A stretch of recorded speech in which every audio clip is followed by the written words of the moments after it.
British soldiers in Auschwitz. The word Auschwitz conjures up many terrible things into our psyche.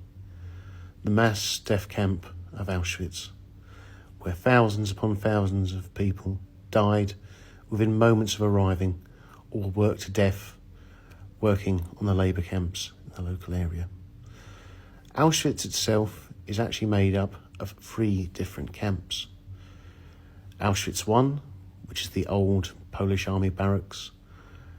Auschwitz-Birkenau, the death camp where the trains rolled in and people would be killed in a matter of hours.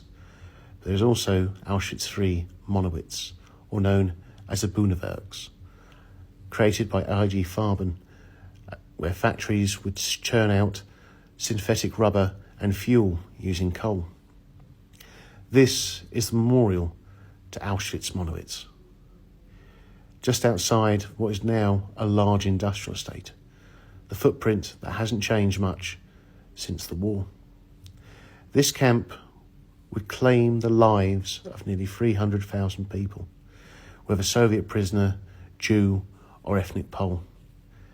This is the only memorial to them. Little known, inside the camp were 1,500 British troops. These men had been captured at the Battle of Dunkirk and also in North Africa. They'd work in shifts, and at any time there could be up to 700 British soldiers working in Auschwitz-Monowitz. The site today, you can still see some of the remnants of some of those wartime buildings, and some of them haven't really changed since that date. The British troops based here were very aware of what was going on in the local area. As they were working alongside those prisoners, they'd often give them chocolates and cigarettes, as the British troops received Red Cross parcels and had a little bit of an easier time than those who were being worked to death in the camp. This was a strategic site, and on the 20th of August 1944, a bomb landed, hitting and killing nearly 30 British troops in barracks. They were moved to the cemetery at Auschwitz and buried here.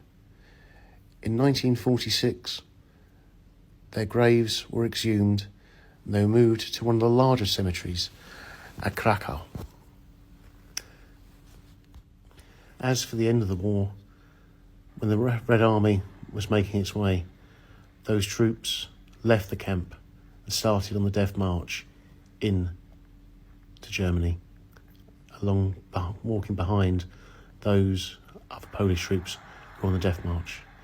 Here, at Krakow-Rakowicz Cemetery, located just outside of the city of Krakow, are nearly 300 troops who died in Poland, air crew who were downed in the bombing raids, and other troops who died in work and POW camps in the area.